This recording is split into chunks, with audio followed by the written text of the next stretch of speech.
3 figures, phallic mechs. There's one with a sort of paw on what looks like a huge scrubbing brush, which is snarling. And they're baying their anger, their pain, their distrust of life. To the people who walked into the Lefebvre Gallery that day, that was a shock. I mean, they had never really seen anything like it.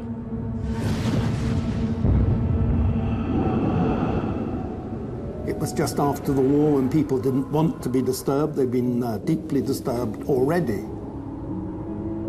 Something breaks in that painting in English culture. It was as if art had become feral. Those things are all in the background. They all inform the work.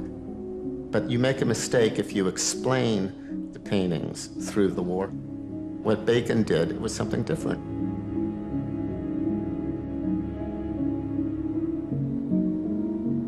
So many people of my generation, that's where they first saw an image by Francis Bacon. But nobody knew who Francis Bacon was. Just after the war, my mother had a house in South Kensington, and I was always watching what was going on outside, and I remember seeing somebody who was carrying a very large canvas. And I don't know why I felt it. This guy has to be Francis Bacon. And he went into a house opposite my mother's house. I was totally fascinated by him, and we became friends. He was like no one else in the world. He lived in a very grand studio. Everything was torn, everything was dirty, everything was wonderful. A lot of incredibly strong cocktails. So you got plastered pretty quick, and then Nanny would appear from time to time and say, "Oh, would anybody like something to, something to smoke?" And this didn't mean, player cigarettes. She was his childhood nanny. I think he adored her. She was like a mother to him. Of course, the whole story is, it's so comical, really. She slept on the kitchen table. She was totally blind. How on earth she cooked and how she knew what she was doing, I don't know. She organized the gambling parties that he gave. That's one of the ways he made money.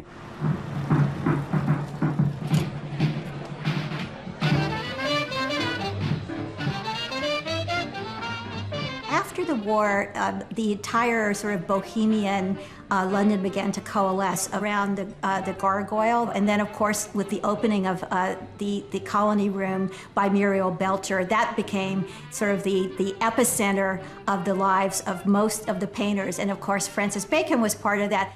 I have no earthly idea when I first encountered Francis.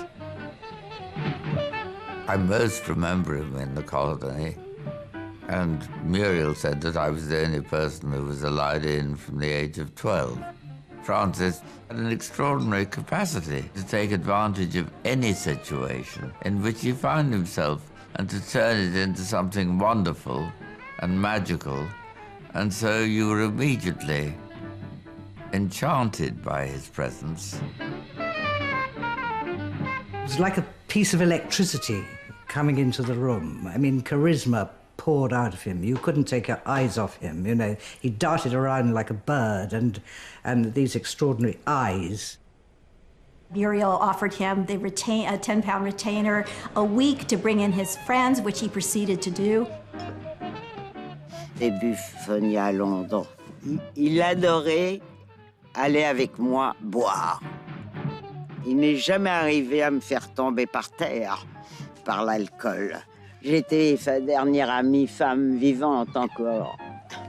Francis et lui faisaient boire les gens, comme font un peu les putains, pour consommer le champagne. C'était sa forme de jouer. Yes, this was the age of existentialism. This is the age when everybody thought that this could be their last moment. So they were living in a very edgy kind of atmosphere. We do with our life what we can, and then we die. What else is there? And if somebody is very aware of that, perhaps it comes out in their work. I think he saw life as a risk. It also amused him, I think, the idea that chance played such a big role in everything. And he certainly applied that to painting. If anything ever does work in my case, well, chance and what I call accident takes over. Certainly in his painting, I mean, he would gamble everything on the next brushstroke. You know, that's always going to be exciting to see somebody in that situation. And, you know, it's like watching somebody walking the tightrope to see if they succeed or fail. For instance, that painting in the Museum of Modern Art, I first tried to do a gorilla in a cornfield. Then I tried to do a bird alighting. And then gradually all the marks I'd made suggested this other image, which is a totally accidental image. I'd never thought of doing an image like that, ever in my life. Like, I remember, you know, really studying for a long time the umbrella in The Sides of Beef. And I remember thinking, how's he made that umbrella so terrifying? It's just such an everyday object. You know, you get guttural feelings from paintings and emotional paintings, and it's just paint, but it's like, it doesn't feel like paint. It feels much more violent. You know, it taps into something in your unconscious, which is dark and, you know, exciting. When I met him, I could not equate just the general sort of drunken foolery that went on, which I found hugely entertaining, with these twisted horrors. This is the great central enigma about Bacon. Where did the darkness come from? You see, I was born in Ireland, and I was brought up a rabid Protestant. With no beliefs, of course.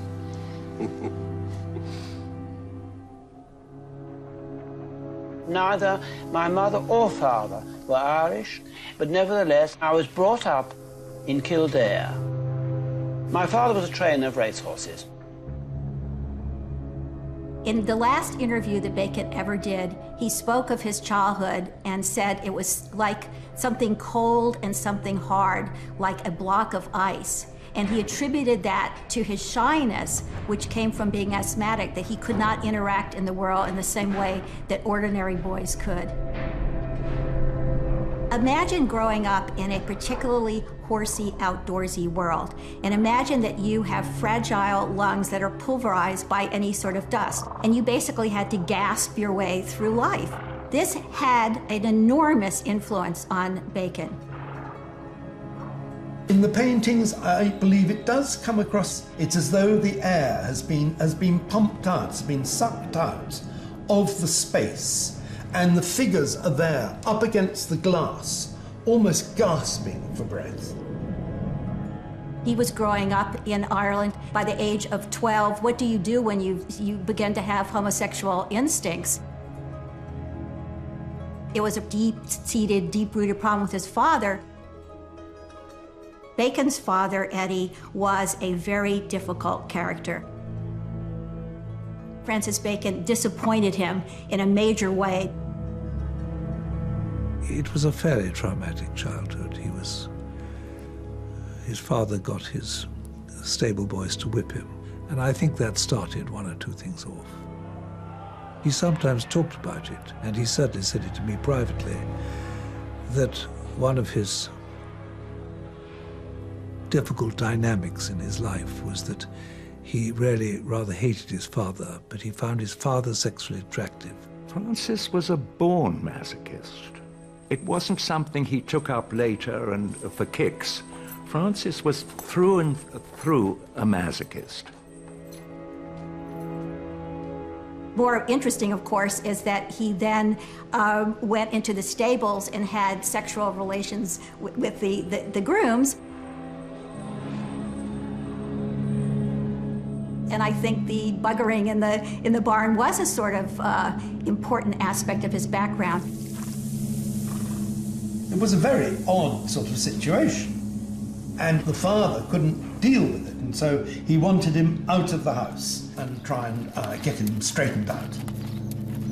He went to an older man whom his family, I think, thought would be a good companion for him, but who turned out to be bisexual. Mon père et ma mère étaient dégoûtés avec moi. Alors, mon père m'a offert à son ami.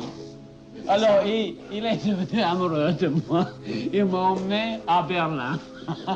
Alors, je suis allé à Berlin quand j'ai 17 ans.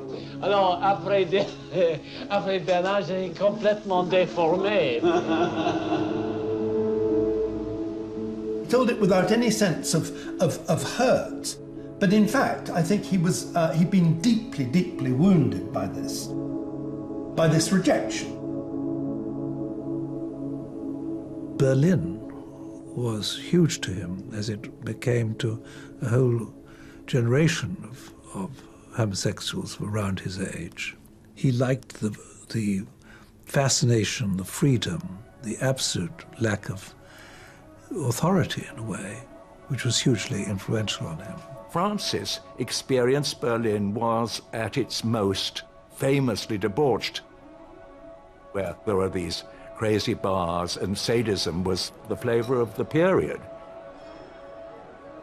People have attempted to explain Francis Bacon as a revenge motif against his father. Once he left Berlin, where was his natural proclivity? It was France. He saw this as the Olympus of the art world, and Francis Bacon fell in love with Paris and Parisian art from his first trip there in 1928, and that was a constant throughout his entire life. I stayed for a short time in Paris, and it was about that time, at Rosenberg's, I saw an exhibition of Picasso. And I think at that moment I thought, well, I will try and paint too.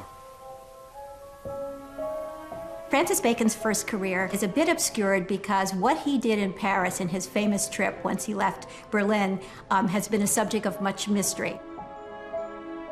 He did have some connections into the design world of Paris, we know for sure.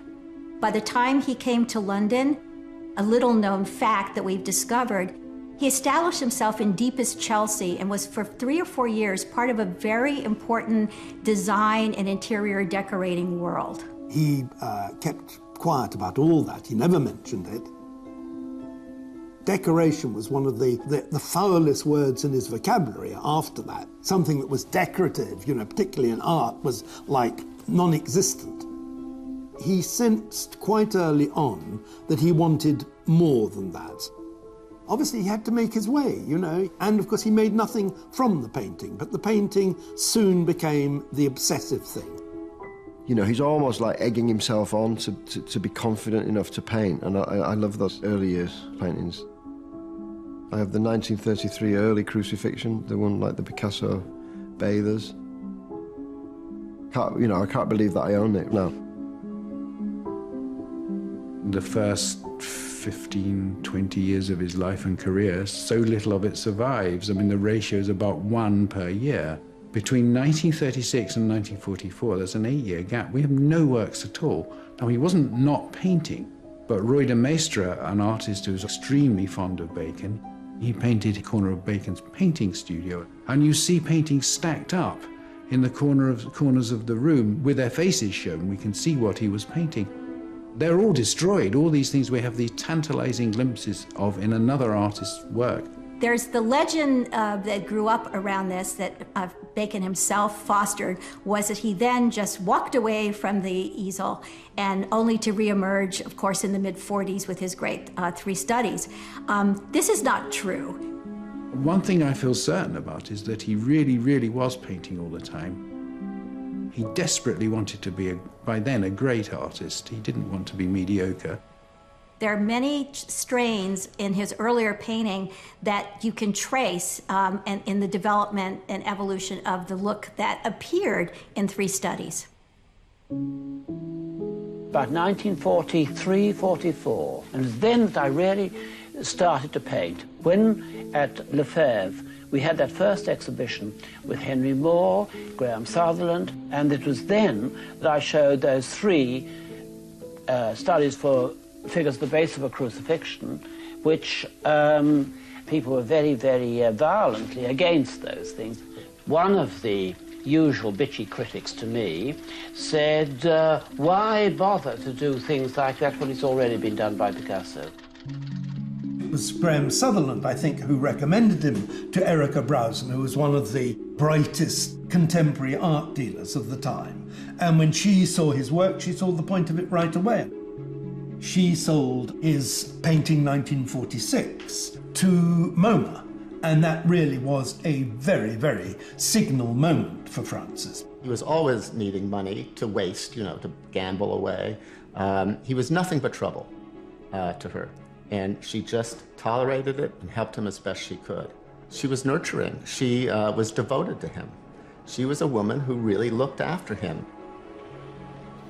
And he went to Monaco, and it was the place where English people of his kind went. And if he wanted to gamble, it's the most glamorous place to go still to gamble. You could gamble in London, for goodness sake, to some extent. But this was much more glamorous and much more congenial in many other ways. I mean, it wasn't just Bacon who went to Monaco. It was this bizarre, probably ghastly old nanny, but the one who he really loved. Ah oui, au casino et à Monte Carlo.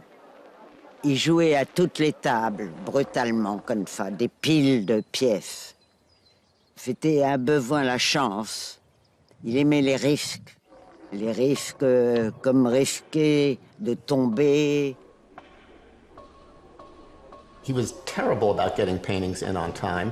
Browson was always writing Bacon and saying, you know, Francis, please, we have a show planned for next December, and you know, how's it going? And 3 months later, nothing. And his typical pattern was that he would destroy all his work until pretty near to a show, when he would have to produce some paintings, finally.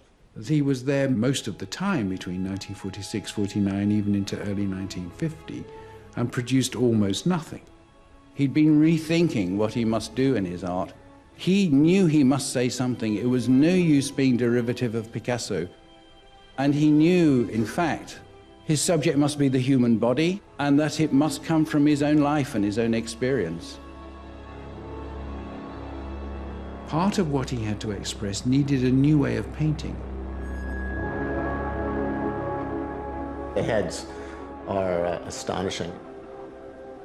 They're so close to the animal and the man. In those images that Bacon did, it's as if you can feel the breath of the animal on your neck, or as if you're going into some dark cave and you smell the animal before you see it. I mean, it's so visceral. The animal is so close.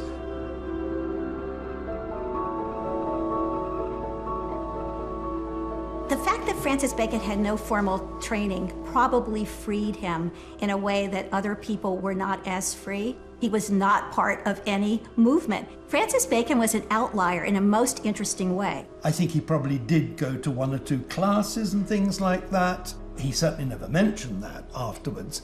And he picked up quite a lot from painter friends. Denis and Francis Bacon came from a similar background.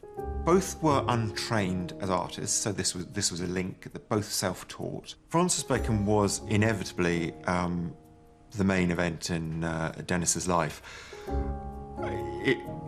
Dickie and Denis were the main event in each other's lives. Richard Chopping, known as Dickie, was his partner.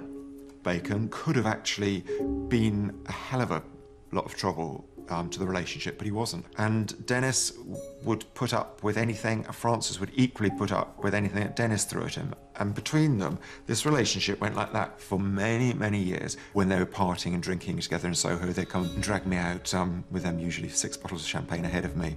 And it would end up with punching in the face, there were noses being broken in galleries, there were plates broken on people's heads, turned out, banned from places. The stories just go on and on and on. I don't care if I fuck up the whole of the film, but you can never say things as clearly in French as you say it in English. Of course you can.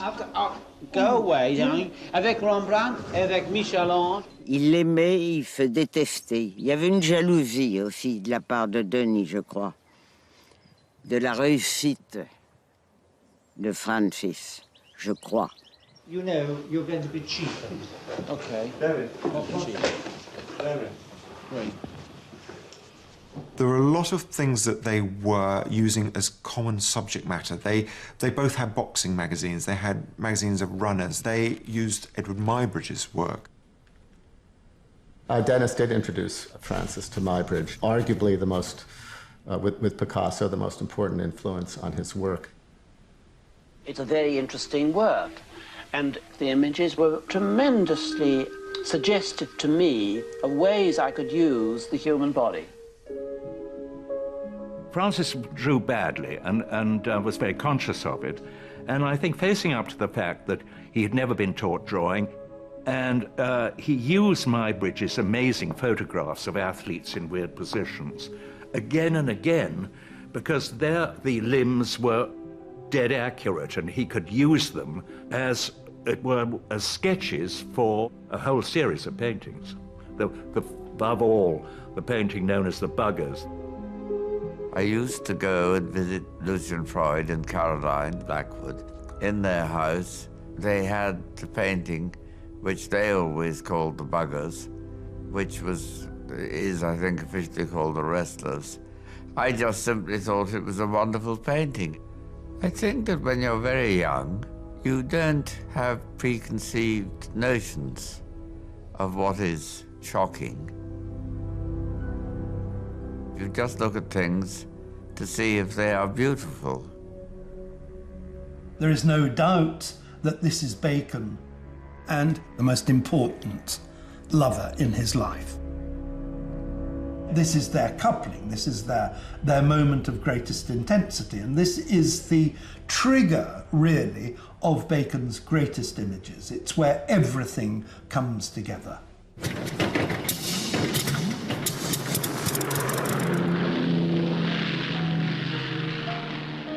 Francis's first major lover was Peter Lacey. He had been a Spitfire pilot. Francis was wildly in love. Bacon found him very charming. He said he was amusing, and he played the piano, he sang, and Bacon saw him as somebody quite extraordinary. Other people didn't have this very enamored view of Peter Lacey. I remember going to a gay bar one evening, and Peter Lacey was there. He's very sort of soberly dressed, very straightforward, but he turned out to be, in fact, one of the most sadistic people I've ever come across. During the war, his nervous system was basically shot, and he could become very violent.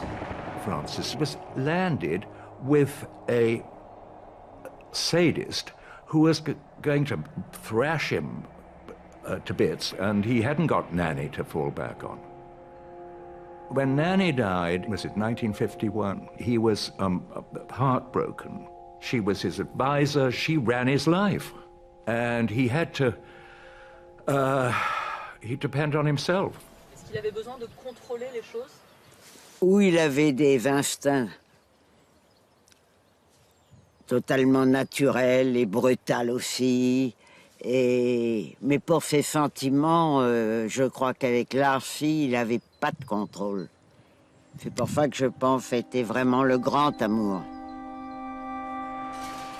They had a turbulent relationship. Lacey regularly beat Bacon up, and that was something that Bacon actively encouraged and enjoyed.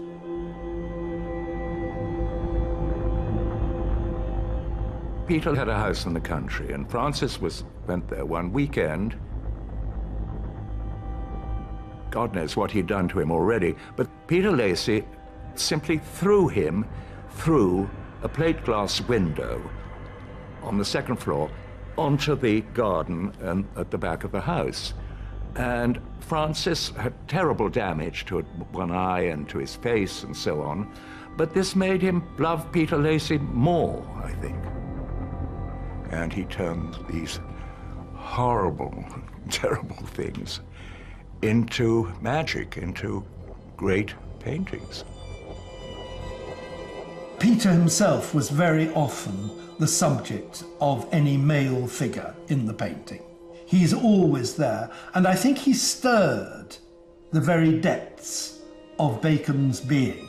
He managed to create these very strange, eerie images against a dark blue background, very ghostly.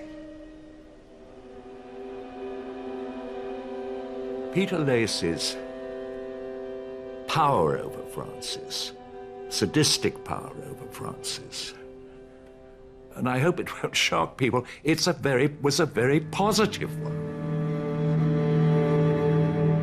It was regarded as a rather dirty habit to go and look at the paintings of Bacon, because the whole fashion was abstract expressionism and everything American. Here was this man actually painting the human figure in this quite shocking way at that time.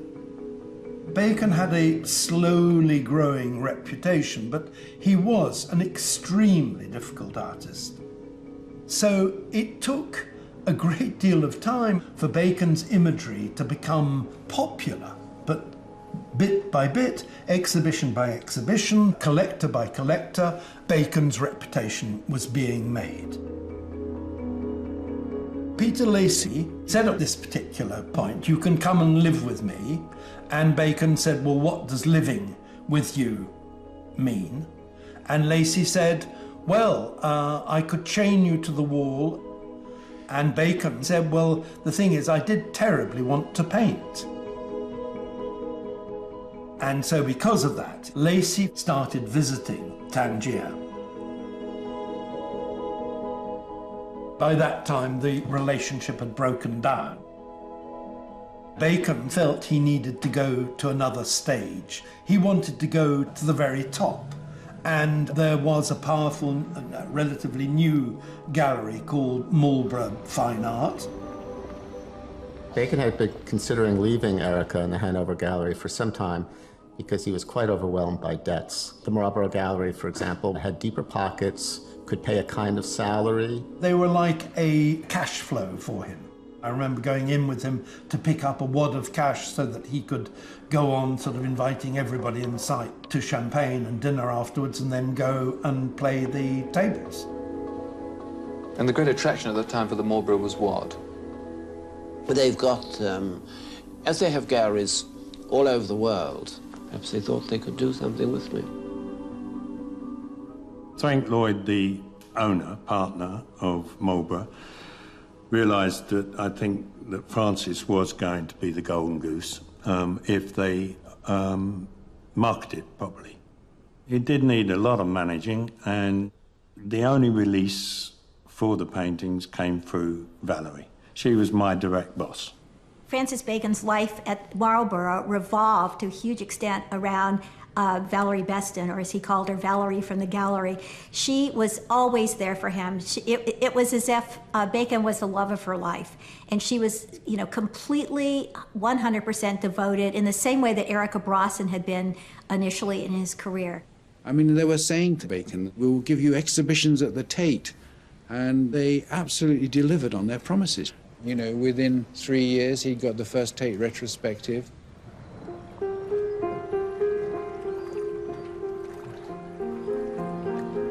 There were many critics who still did not like Bacon's work.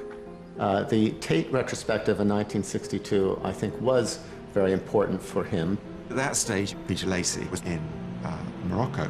A lot of people at that time were saying that he was just like this very sad figure playing away at the piano, almost like paying off his alcoholic debts.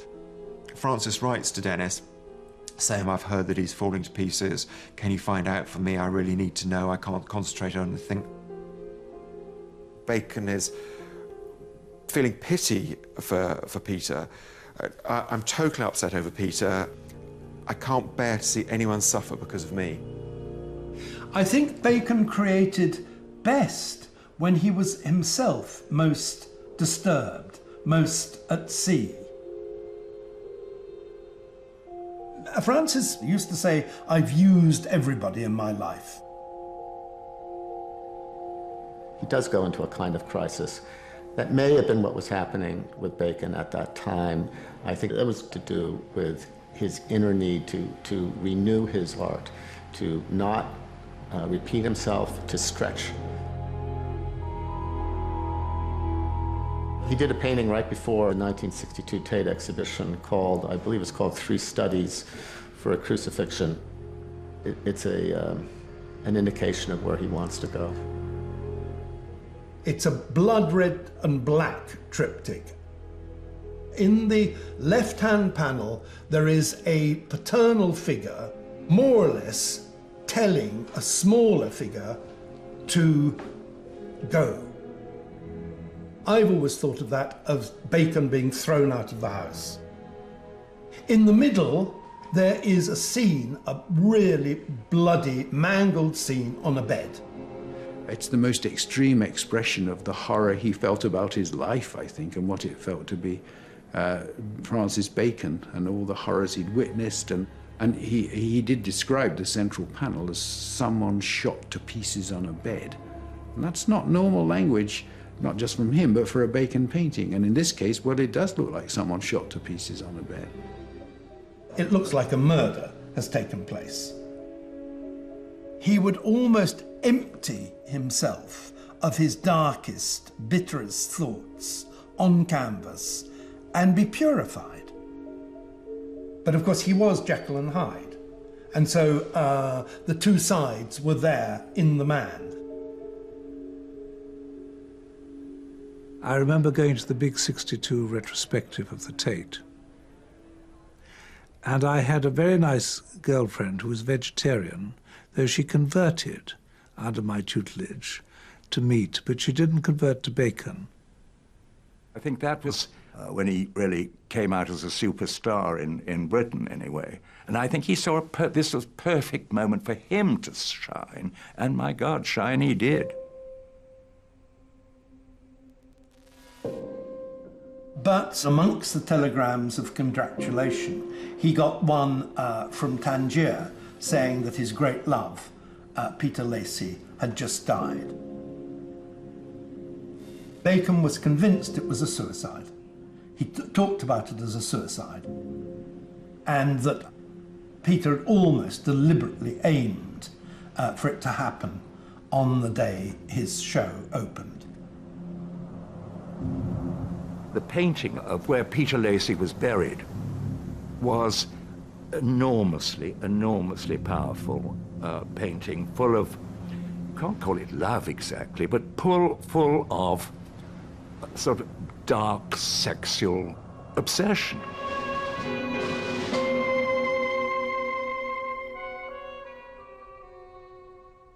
The violence in Bacon's pictures calls forth equally violent reactions.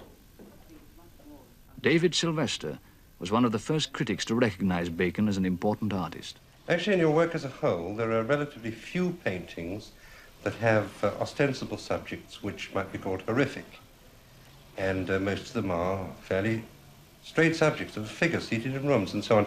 And yet people have a sense that your work as a whole is horrific. David Sylvester was enormously important in that he was the PR man for Francis. And he did a damn good job.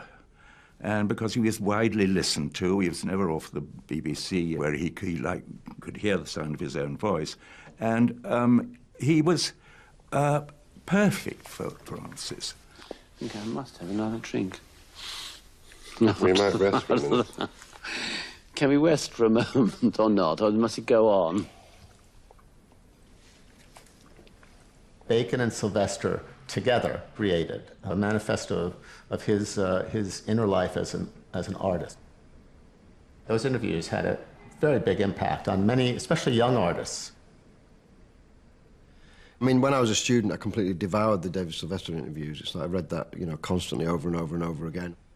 I think that was one of the greatest things about Bacon was those interviews, because he It was just a new way of being interviewed, and it was kind of so fresh and exciting, and it's like, playful. It was like, in denial, and it's like, it just made you think differently about the paintings. He was nothing if not totally controlling of the people around him and the way his work was perceived. But I think Bacon, the public persona, was to some extent a way of shielding his images. He's just, finding a way to sort of avoid the question, to keep the painting fresh, to keep you looking at the painting, to never give you answers. Francis attracted a certain amount of awe. He was quite a frightening fellow, or had been in his prime, and also a certain amount of oiling up to.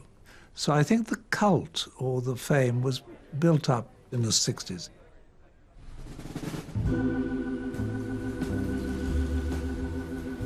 He's got his new studio in Rhys Mews, I think was very important to him. He felt he'd got his own space, he could really get to work and do what he wanted to say powerfully. We're in a wonderful little secret mews just off of South Ken called Rhys Mews. And I first came to know it when I met Lionel Bart. His neighbour turned out to be Francis Bacon. He was very funny. He was very witty, he was very clever, but there was a kind of an underlying kind of melancholy about him. But Lionel Bart told me that in his kitchen there were loads of photographs, and he'd noticed there were rather a lot of me, and Lionel said to him, oh, you think, you like Terence? And Francis said, God, the two most handsomest men in the world are Terence Stamp and Colonel Gaddafi. I thought, yeah, Colonel Gaddafi give him a good hiding, I'd just knock on his door if I was passing, and if he would open the door, sometimes he'd invite me and sometimes he wouldn't. And sometimes when he invited me in, I realized he was in the middle of something. It struck me there was a very private thing that was happening. And he had to devote himself completely to it. As an artist, Bacon was always trying to do it a bit better. No, you've never arrived. There wouldn't be much point if you'd arrived. He would have stopped painting in 1962 or something if he was satisfied. How are you going to trap reality? How are you going to trap appearance without making an illustration of it? And that is one of the great fights and one of the great excitements of being a figurative artist today. It was a moment that he was beginning to look to the people that he was friends with, beginning to think about, painting the people he felt he knew inside out. I mean, he had a great love of people and a vulnerability to them. The artist doesn't choose the subject chooses the artist. That there was his subject. I only am able to paint people, or the portraits of people that I know very well, and I've looked at a great deal, and that I have analysed and know the structure of their face. I find that the person there inhibits me, and then I look at photographs, so the photographs and everything get trodden on, they get even changed into other things, and those are often in themselves extremely interesting. The presence of the person in a portrait is so fully there because he managed to empty himself of everything so that that person could come through him and onto the canvas. Of course, men were a great subject for him, and the male body. Women were also extremely important to Bacon, both personally and in terms of his art. He had a need for family, and he sort of put a lot of women into that role. And he had a number of those throughout his life. J'ai eu une amitié amoureuse, je crois, envers lui. Mais une forme d'amour, ça c'est sûr. Mais il n'a jamais fait de peinture de moi. Peut-être que maintenant, ça ne l'intéresserait plus de me peindre, toute ridée que je suis. qu'avant. You look at the women he chose to paint, they have very strong characteristics in common. Muriel had a very strong visage that was almost imperial, and it was easy for him, in a sense, to convey exactly that strength of character that she had. Isabel Roththorn was another, a woman of almost staggering physical presence, and Henrietta Morris, who was curvaceous, but she was also very, very strong. I first met Henrietta Moraes across a big lunch table, and it was like being opposite a Bacon painting. I mean, it was almost as if she wasn't real because of his portraits of Henrietta. Well, Henrietta is one of the most interesting of the Soho characters. She, like many others, could not wait to get away from her convent past and get into the life of Soho. Hen, she was amazing. She was one of the most wonderful people I've ever known. No wonder Francis adored her, you know. And Francis understood, you know, he was Irish. He understood how hard it is if you've been through that terrible sort of Catholicism thing, how dreadfully hard it is to break out of it and get free. He was never burdened by that, was he? He was never burdened by that guilt. Well, if he was, it was, I think he was a bit. Actually, I'm sorry, but I think he was. Henrietta always said to me that, yes, well, perhaps he doth protest too much. I think he painted Henrietta 15 times. I mean, his work can be seen as a search for God, although he would probably certainly deny it, and his sort of frustration, if you like, with not finding God. When you paint anything, you are you are also painting not only the subject, but you are painting yourself as well as the object that you are trying to record.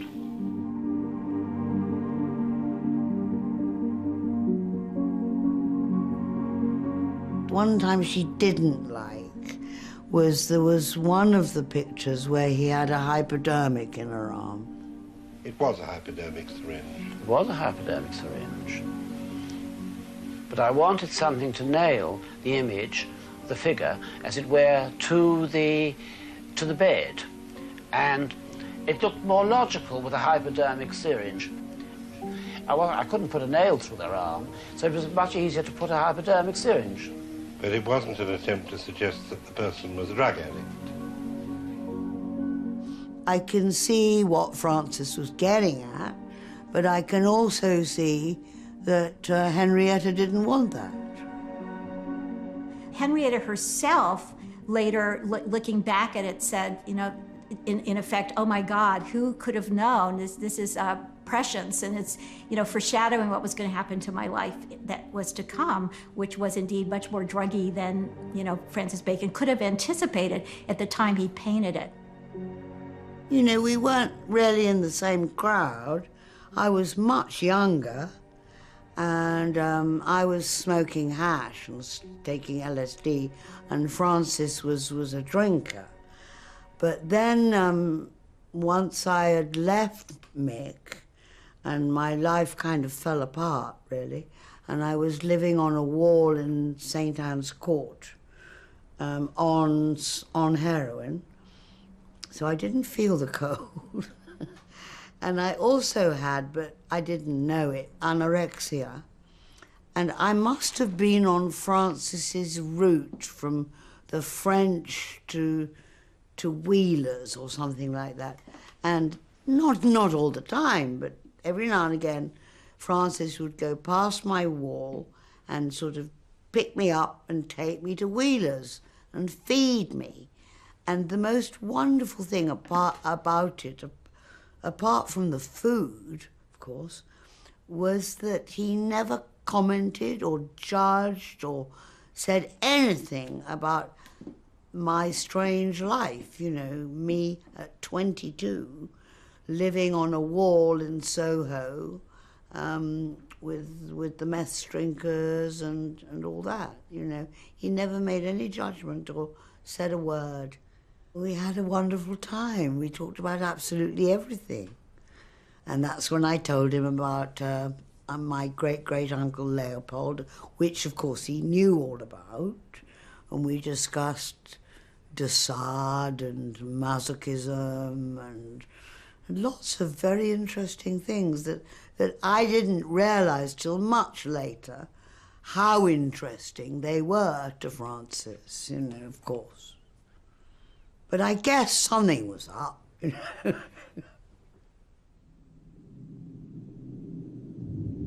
He was obsessed by sex. He was plugged into all sorts of different things that most people aren't aware of. When we were out at certain moments, he'd sort of almost walk through a wall into a different world and disappear. And what happened then, I don't know.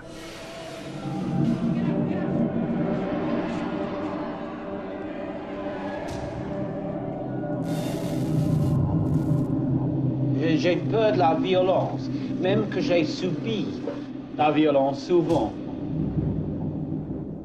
The next day, he'd reappear in a damaged state, you know, barely able to walk or turn his head. And there was no point in sort of saying, well, what happened, Francis? Because he'd, at best, he'd just, you know, he'd just fix you with a sort of basilisk stare and say, what do you mean? J'ai perdu tous mes dents avec mes amis. I was fast asleep one night when the phone went, and Valerie Beston said to me, Paul, quickly, you've got to come to Rhys Mews. I got there, and he had a huge injury right the way across from his left eye, right the way across, right round the right eye. All the skin had been broken, and he was in a terrible mess. And I said, Francis, you need a plastic surgeon. No, he said, you sew me up now. I said, I'll put some local anaesthetic in. He said to me, no, I don't want any local anaesthetic. So that's the only time I realised that he quite enjoyed being hurt. Francis liked the criminal side of London. You know, he liked the kind of sordidness of London, all that kind of East End dross and knowing all those kind of people, or wanting to know all those kind of people. George Dyer came on the scene as this tough, well-built, muscular, boxer-like East End thug. And I think through George, he, you know, was able, George and George's family, through all that, he got to know, you know, quite a lot of bad boys, including the Krays, who did come knocking on his door because they wanted a painting. I like painting good-looking people because I like their bone structure. I loathe my own. But little by little, it became apparent that however sort of virile and thug-like he looked, he was actually a very nice, lost young man.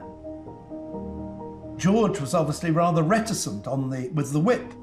So little by little, Francis became disabused because George had been, in that sense, a disappointment.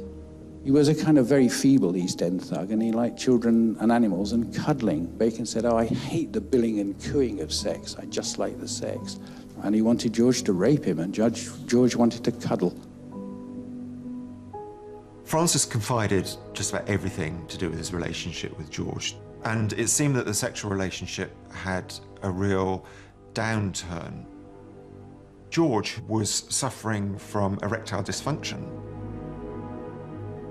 It seems to me that Francis had emasculated George. He found what he saw as the typical rough East Ender that he longed to find, and then he did that job of emasculating him.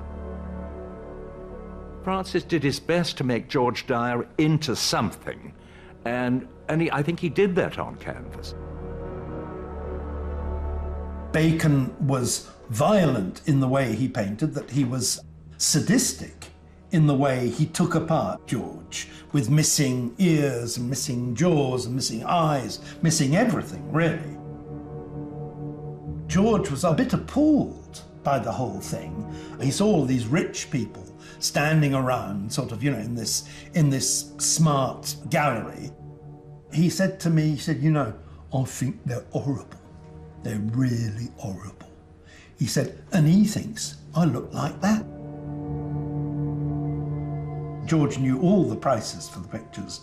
And he said, and these people go and pay fucking thousands of pounds for them. I mean, he portrays him as a kind of idiot. He has things with what looks almost like a nappy on his head or something, and dressed as a baby. I mean, need I say more?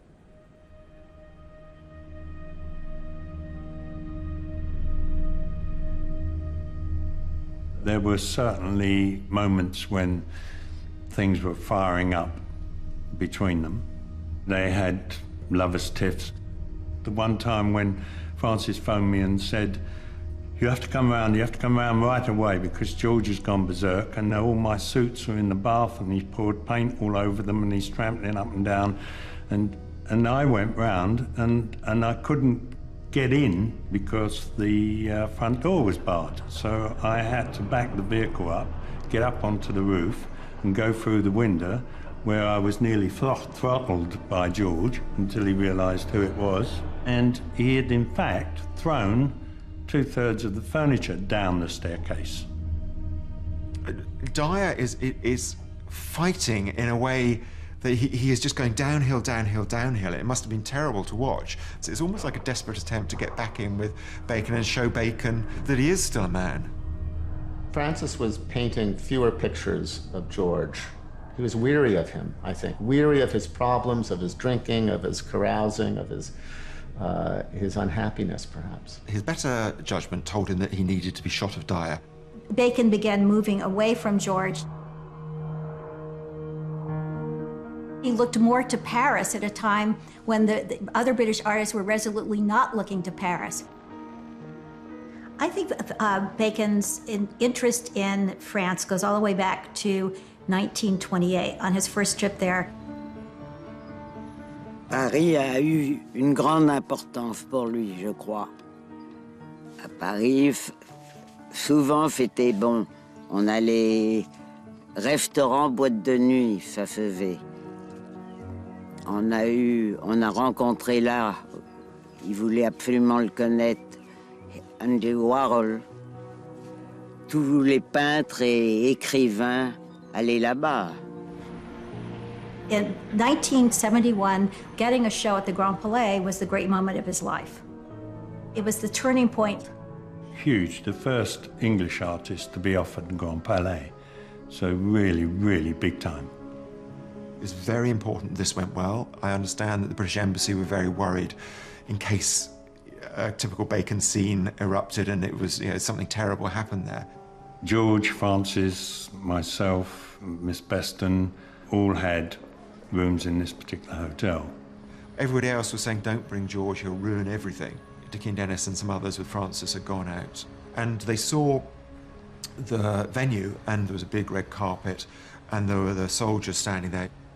And they all described to me these leather boots up to the knees and the red stripe up the soldiers' tight trousers, and they were fairly taken by this. And they said Francis was, you could see him sort of swell with pride at this. And they went back to the hotel thinking, this was going to be a good evening. And Francis went up to his room. There was a stink of drugs, unwashed bodies, dirty sex, and the rent boy, the very dirty rent boy who was in there with George. And Francis was furious. Dickie, Dennis and Francis, they went drinking, they went gambling, they had a 4, 5, 6 course meal.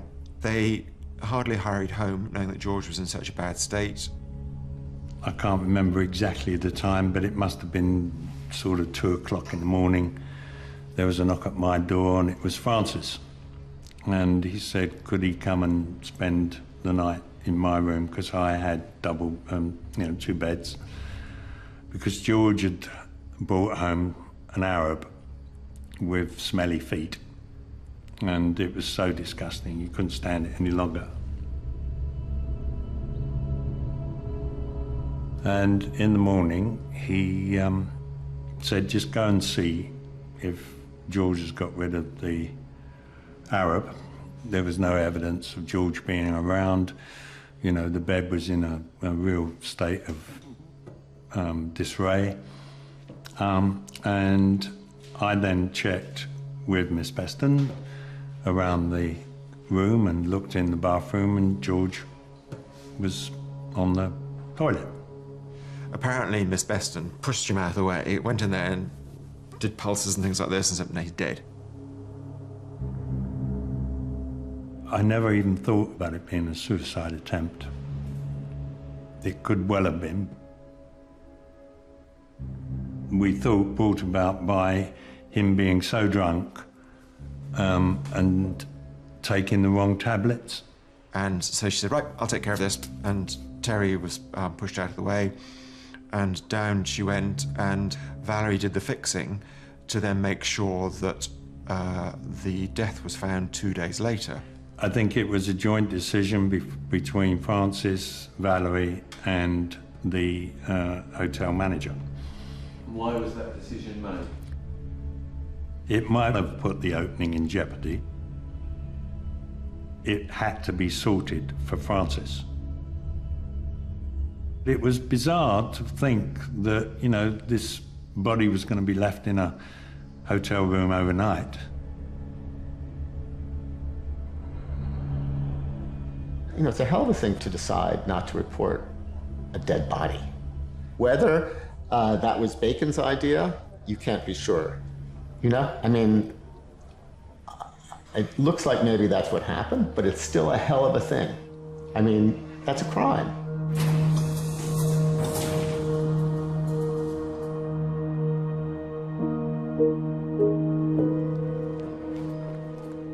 Once the Grand Palais retrospective had opened, the news began to sort of filter out. And of course, it got round with all the speed of bad news. And during the dinner, the whole room knew that George committed suicide. But up until then, nobody had heard. Francis himself was in the Grand Palais. I think it was as though he wasn't really there.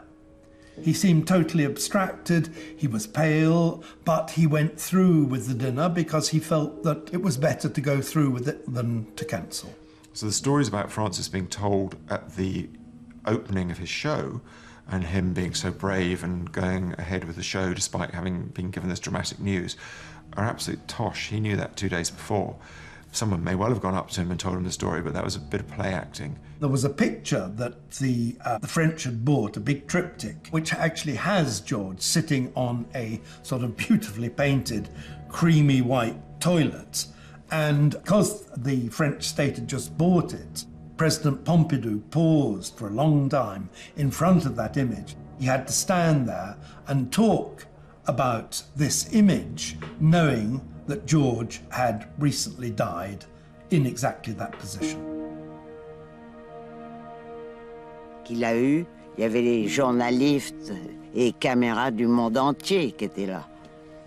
Il a joué son jeu de Francis Bacon. C'était très dur. Très dur.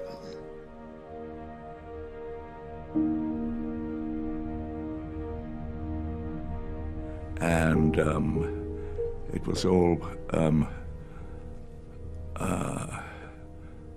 awful and sad. This tragic event, at the same time, gave him perhaps the deepest subject he was ever to have in his life. It seems a bit mad painting portraits of dead people.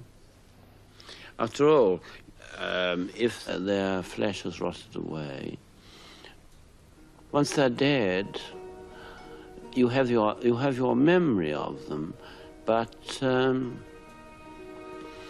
haven't got them.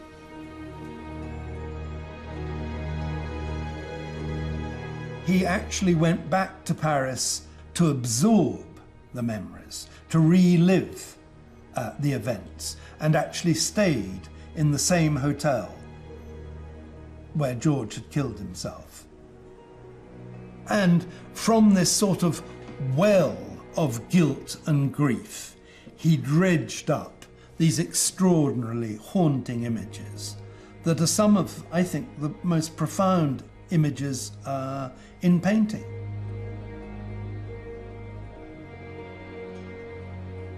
When it came into the gallery and I saw it for the first time, if Francis showed any emotion to the death, the emotion was in that painting.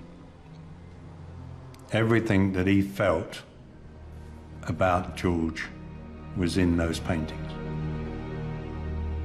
Maybe it was just about getting it out of his system. So paint them, get them out of the studio, and then maybe I'll feel better. It got him recognition far beyond anything he'd ever had before. It was the turning point in sales and sort of international reputation.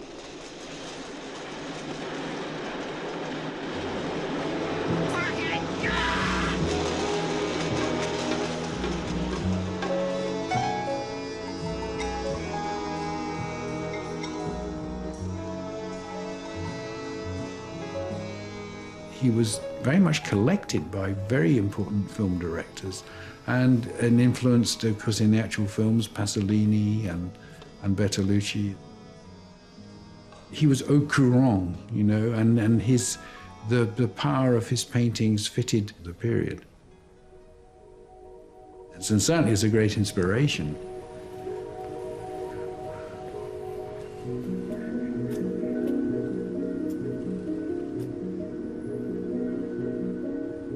When I made Theorem with Pasolini, one day he just showed up with this book, and it was a book of Francis' paintings. And he said, you know, when you're talking to the sun, you can be kind of flicking through this, you know. And I realized, oh, he knows about Francis. You know. It becomes self-perpetuating. Francis Bacon, who already at that time, late 70s, was famous. And I was right next door. And people would approach me to try and get a painting on the cheap without going through his gallery Marlborough, or to be painted by him. And I would fix little things for him, like a leaky pipe, electricity problem, or I'd drive him somewhere. We sort of fairly quickly got over the homosexual vibes, if I put it that way. We got into that, and I said, I just do not fancy men. C'est beaucoup plus difficile pour un homosexuel d'être vieux. D'accepter. Oui. Parce que l'homosexualité, ça flotte sur la beauté. Dans la même façon, mais c'est beaucoup plus difficile d'être homme qu'être femme. Bacon became a quite lonely man. The aging process is particularly hard on homosexuals, so he was in a position of diminished physical beauty, as it were. I went a few times with Francis to the West End gay clubs. Sometimes John Edwards was there, sometimes not. John was like a son he never had, a friend. He really, really cared for John. John Edwards came into his life in a curious fashion. He ran, or helped to run, a pub in the East End, and Bacon had been there and said he'd come back with some friends and asked John to stock in some champagne. And then Bacon didn't turn up. John was mightily pissed off, and at some point in the Colin Room told him, and this amused Bacon. Within a short space of time, they became inseparable. They were a team. They were like Laurel and Hardy, and you know, they belonged together. They just became a very unusual, loving relationship, but no sex. The important thing about the Edwards relationship was that it was paternal, but it's not always clear who's the father and who's the son. Oh, come in, John. I'm glad you came down. David is just asking me the most difficult question. The pictures of Edwards are often quite eroticized and quite gentle, you know. Yes, he has pieces of him that disappear. Yes, he might be leaking, his form might be leaking onto the ground, but not with the kind of violence or brutality that you see in Bacon's earlier paintings.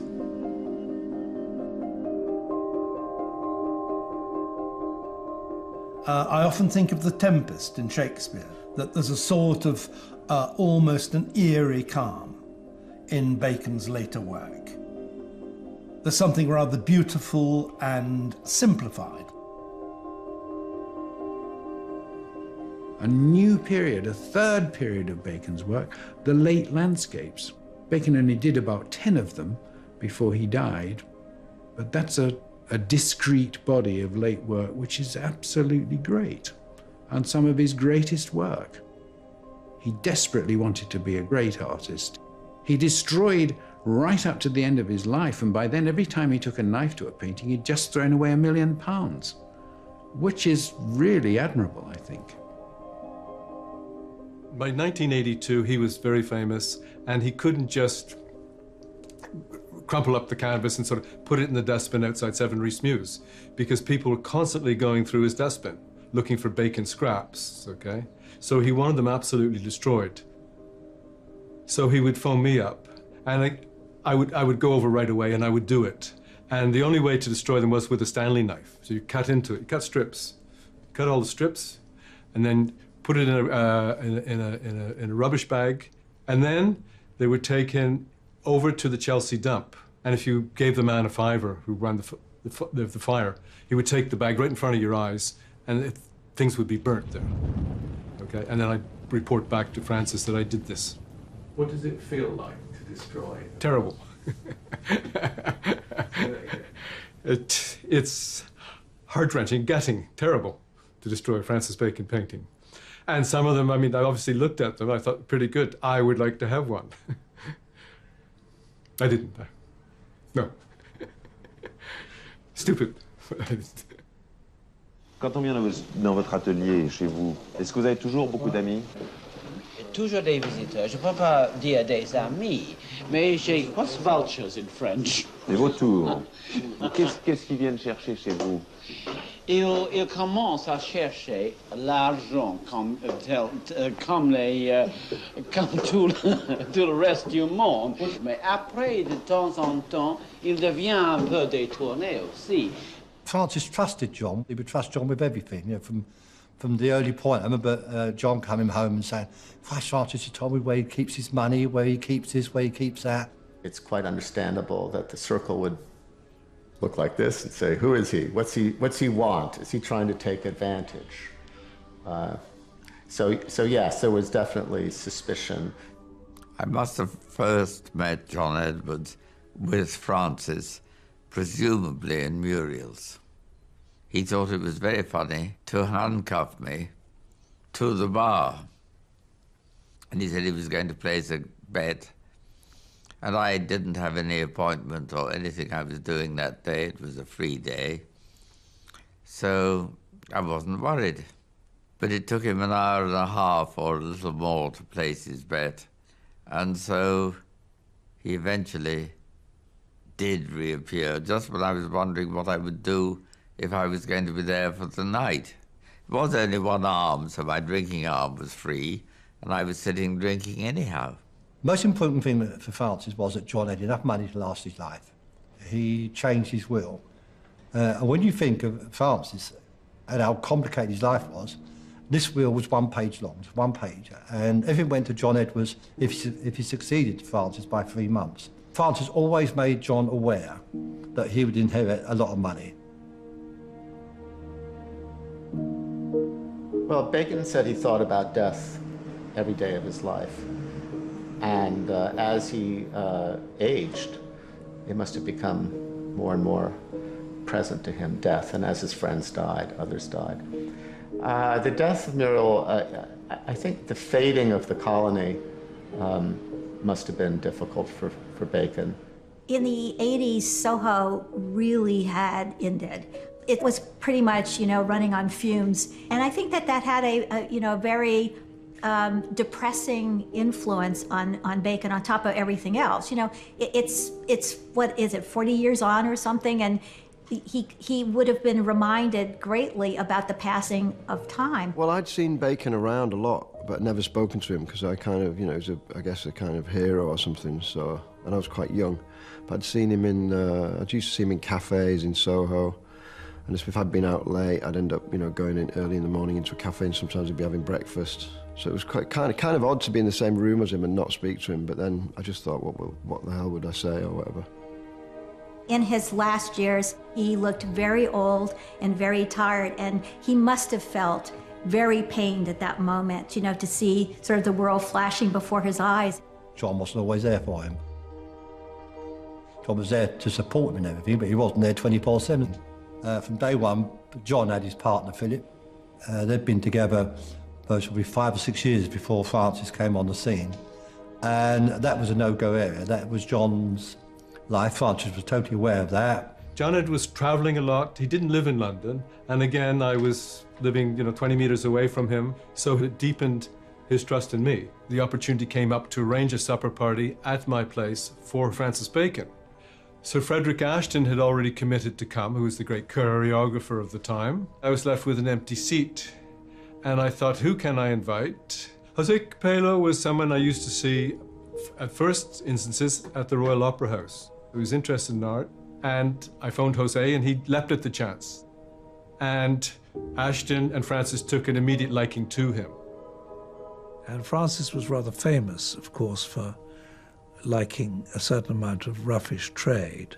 There was an element of relief with Jose, because Jose was kind of firmly well-educated, professional, middle class, and so it was much easier to talk to.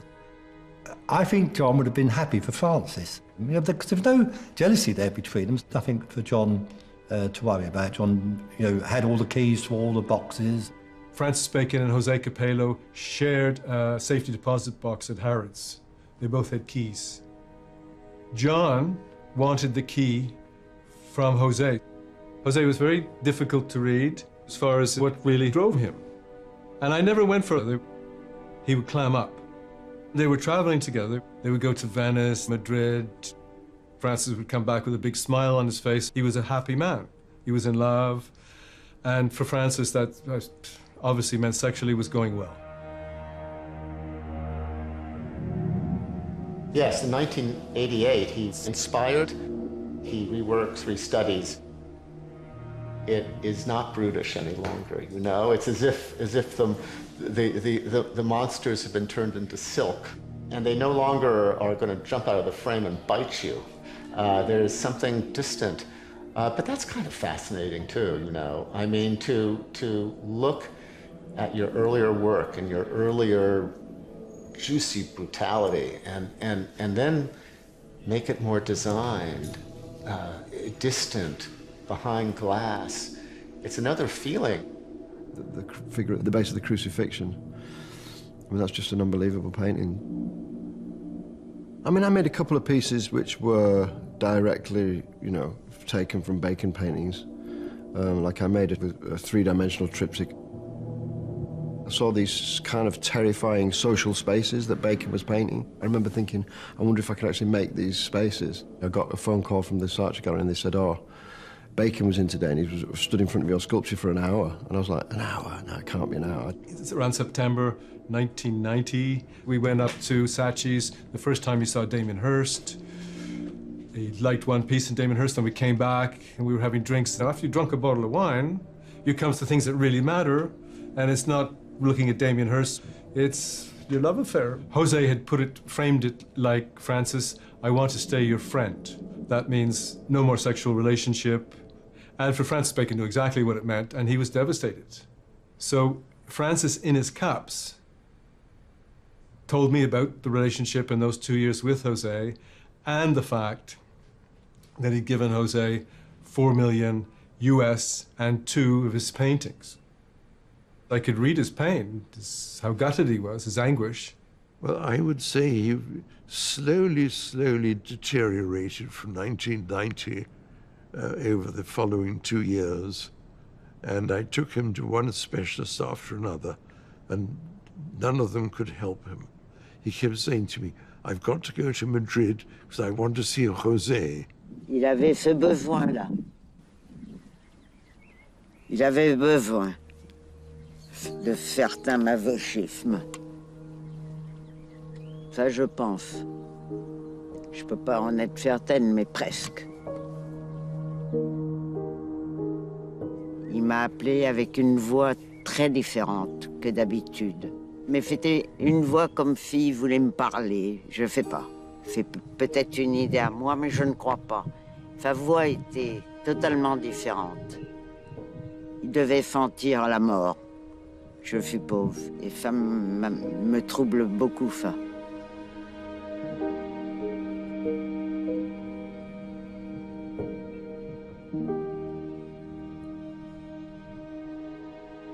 Finally, Francis Bacon, one of the most highly acclaimed British painters this century, has died. The painter Francis Bacon has died at the age of 82. He collapsed while on holiday in Spain. It's thought he had a heart attack. He kept saying to me, I've got to see José. I said, Francis, whatever you do, don't go to Madrid because you're not going to survive if you do. I was really destroyed when I heard he had died. It was really very, very sad, but it was inevitable. He was reckless about his own life and other people's lives, I think. What caused the heart attack? Did José and Francis have a huge row? And Francis had the heart attack when he was whisked off to the hospital. Francis was in a Catholic hospital being attended by Catholic nuns, and José was not there. It's despicable, I mean. I think that if Bacon is consistent, he has to be prepared to die at any time, to be taken advantage of at any time, for things not to work out at any time, and I think he was. He was a gambler. He understood that gamblers usually lose. The study of a bull, the last painting Bacon completed, this mostly raw canvas. I don't think that's a question of it being unfinished in any sense. He said what he wanted to say in that top left corner of the painting. The bull seems to be shifting between two spaces. That seems like life and death. And the fact he used dust as a medium, this is the dust to which he will return, as indeed he did in Madrid only a few months later.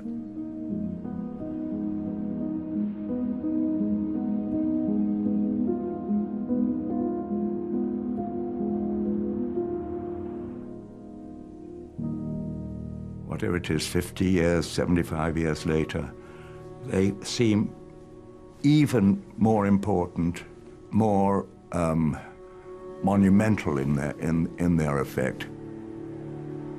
He seems to be perceived now almost as a kind of religious painter, as somebody who emanates out of sort of 16th century Italian painting, because it has that degree of passion, martyrdom, and torture, which is what's so wonderful about the Francis painting, to my mind. There's a sort of sacred quality to them.